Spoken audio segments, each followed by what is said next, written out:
Hola amigos, hoy estamos en el quinto domingo de Pascua. Jesús se presenta a sus discípulos con una imagen, la vid.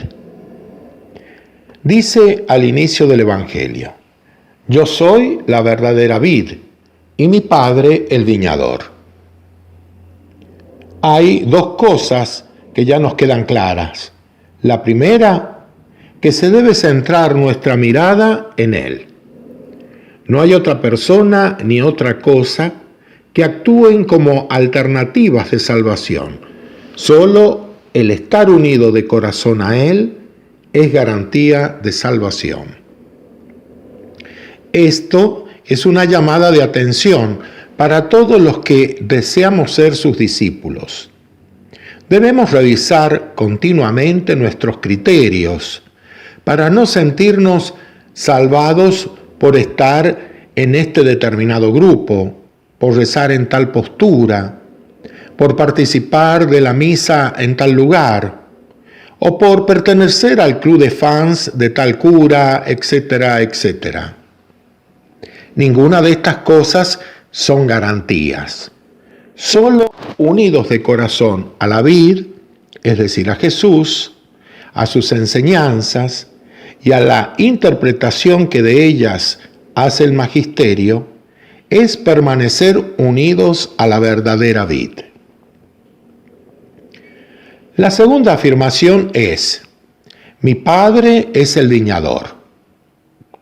Expresamente Jesús está afirmando: solo el Padre da la savia de vida.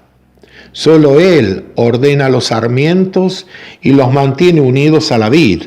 Solo el Padre sabe lo que conviene a cada uno. Solo Él conoce cuándo cortar, si está podando para que demos más frutos o está cortando lo que envilece o perturba a mi bien personal o al bien de toda la planta, es decir, de la humanidad. Y en este punto diremos que nuestra principal tarea es evitar todo tipo de juicio sobre la vida de los demás y, sobre todo, de los que forman parte de la Iglesia. Muchas veces nuestra falta es pretender ser nosotros los viñadores o sentir que tenemos el conocimiento íntimo de lo que Dios Padre quiere o espera de los otros. La continua lucha que debemos librar es contra la soberbia, que nos lleva a circular por este camino de enjuiciar y criticar al prójimo. Y entonces recordar que solo el Padre es el viñador. Y aunque con esto ya nos bastaría, quisiera añadir algo más respecto del versículo que sigue, en orden a comprender mejor lo del sentido espiritual de una palabra.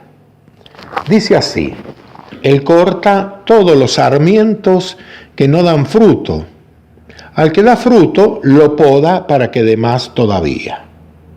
La palabra es los sarmientos.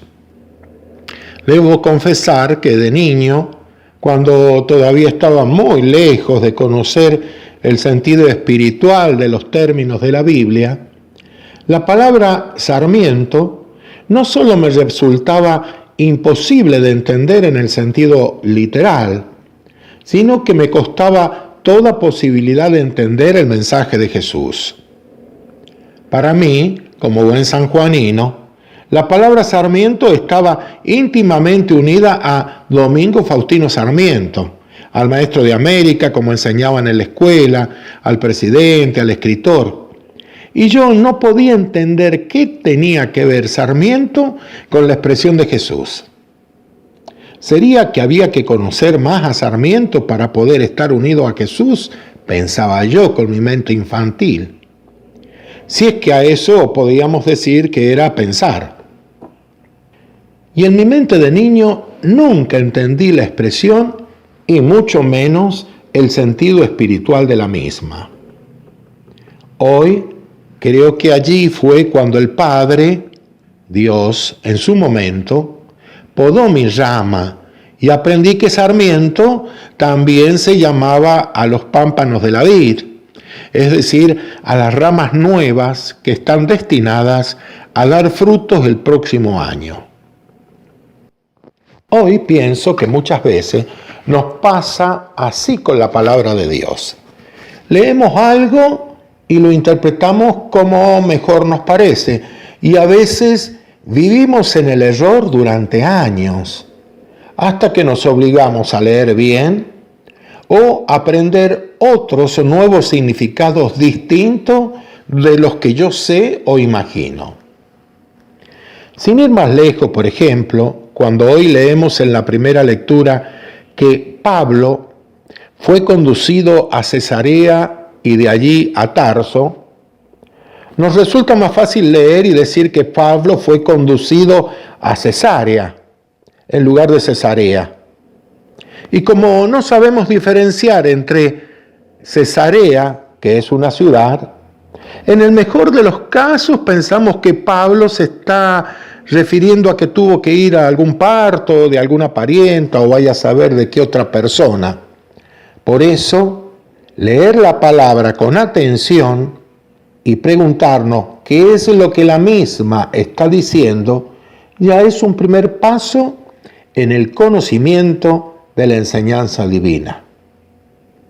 Practiquemos entonces esto de leer con frecuencia y leer bien.